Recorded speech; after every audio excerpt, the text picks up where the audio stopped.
Masechet Kiddushin, résumé du Daf Kavav.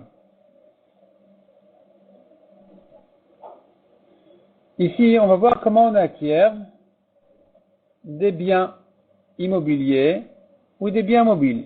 Les biens immobiliers, dit la Mishnah, s'acquièrent bekesef, beshtar ou bechazaka. Ça va toujours ensemble. Kesef, shtar et chazaka, c'est-à-dire soit en payant par de l'argent on acquiert le terrain, soit en écrivant sur un shtar qu'il a vendu, soit par une chazaka qui s'est comportée comme propriétaire en utilisant le terrain. Il met une barrière, il casse une barrière, et ainsi de suite. Des biens mobiles, on les acquiert en les tirant, en les prenant. Autre halakha dit la Mishnah, on peut aussi acquérir un bien, un objet, en même temps qu'un terrain. C'est-à-dire, dès qu'il a acquis le terrain, en même temps il a acquis l'objet qu'il voulait. Autre halakha encore dit la Mishnah, quelqu'un qui est chayav shvoua, on doit le faire jurer. Sur les terrains, on ne jure pas. On ne peut pas faire jurer quelqu'un qui vient renier un terrain qu'il doit à son ami. On peut le faire jurer sur de l'argent. Si maintenant il le fait jurer sur de l'argent ou sur des biens mobiles, il peut lui dire, en même temps que tu jures sur ça, jure-moi aussi sur le terrain. Et il le fait jurer comme ça. La Gemara nous ramène tous les psukim dont on sait qu'on acquiert le champ par de l'argent. La Gemara nous ramène un passou comme quoi les champs s'acquièrent par de l'argent et que le shtar ne sert finalement que de preuve. Le shtar, dans ce passouk en tout cas, ne vient que comme preuve sur la vente. La Gemara précise que l'acheteur ne sera jamais tranquille s'il a payé et il n'a pas encore reçu de shtar. Donc le kinyan ne se termine que par le shtar. Si on a l'habitude d'écrire un shtar dans cette ville, alors tant que le shtar n'a pas été écrit, l'argent n'est pas suffisant. On n'acquiert pas par l'argent. Par contre, il peut préciser en disant comme ça, l'acheteur il dit écoute, si je veux terminer l'achat par l'argent, même avant le shtar, c'est à qui? C'est à moi. Tu ne pourras plus regretter.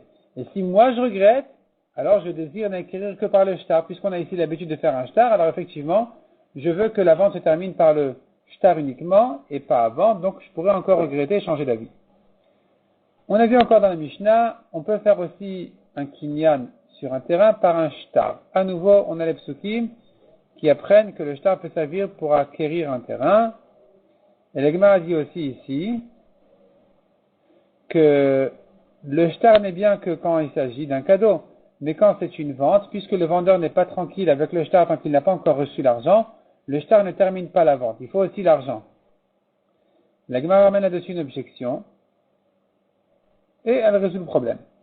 Revenons à la Mishnah Chazaka. On a vu qu'on acquiert aussi un champ par une Chazaka, en utilisant le terrain. Et à nouveau, la Gemara nous ramène les psukim qui disent installez-vous dans les villes que vous avez prises. Donc, c'est-à-dire, la Torah le pasuk vient nous dire vous avez pris la ville en y habitant. Ou bien vous allez hériter la terre et vous y installer. Comment vous héritez la terre? En vous installant dedans, en y habitant. Les biens mobiles, on les acquiert par Meshicha, comme on a dit, en les tirant, en les prenant. La Gemara dit, selon un avis, c'est Minatora, on ramène le pasuk. Selon Rabbi Yochanan, c'est que Miderabanan. Minatora, en payant l'objet, je l'ai acquis. Les Chachamim ont dit, non, tu ne l'as pas acquis tant qu'il n'a pas été tiré, donc notre Mishnah ici ne vient que nous donner la takana des Chachamim. Encore, la halakha qu'on a vu dans la Mishnah d'acquérir les biens mobiles en même temps que les biens immobiliers, pasuk qui le dit, leur père leur a donné des cadeaux en même temps que les villes particulières de la région de Yehuda. Donc tu vois que ça s'acquiert en même temps. Mais la grande question qui se pose, est-ce qu'il faut que les objets soient posés sur le terrain ou non? Ou c'est pas la peine qu'ils soient posés dessus? Et la Gemara ramène une première preuve où on dit qu'on acquiert un objet en même temps qu'un terrain, même s'il est tout petit. La Gemara demande, mais s'il fallait que l'objet soit posé dessus, qu'est-ce que tu peux mettre dans un terrain tout petit qui fait 1 millimètre sur 1 millimètre? Répond la Gemara, il a mis là-bas une aiguille, il a posé sur l'aiguille une pierre précieuse. Qu'est-ce que tu fais maintenant? Il faut savoir s'il a acquis ou pas. La Gemara continue à ramener des preuves, donc de là on n'a pas de preuves. La Gemara continue à ramener encore d'autres preuves. Quelqu'un qui voulait donner beaucoup il voulait donner un grand cadeau à son ami. Il avait des moutons, des tonneaux. Et on lui a dit que la seule solution, c'est de les acquérir en même temps que le terrain. Et il est allé acheter un petit terrain à côté d'Yerushalayim. Et en même temps qu'il a donné le terrain, il lui a offert les moutons et les tonneaux. Et la Gemara dit, mais comment est-ce possible, comment peut-il mettre sur ce tout petit terrain la Gemara a compris que c'était comme une pièce de monnaie d'un là ou bien sur un rocher pointu, comment peut-il poser dessus tous les moutons et tous les tonneaux? Répond la Gemara, non, c'était pas un rocher pointu, ni une pièce d'ancella, ni un terrain d'une taille d'une pièce d'ancella. C'était pas comme ça, c'est un grand terrain, dur comme un rocher, c'est pour ça qu'on l'appelle comme ça. On appelle Sela, non pas sur le nom de la pièce du Sela, ni pour dire que c'était un rocher pointu, c'était un terrain dur, mais grand. Encore une preuve sur quelqu'un d'autre qui a voulu donner un cadeau, des métaltélines, à nouveau des objets. On lui a dit qu'il peut le faire que en donnant le terrain.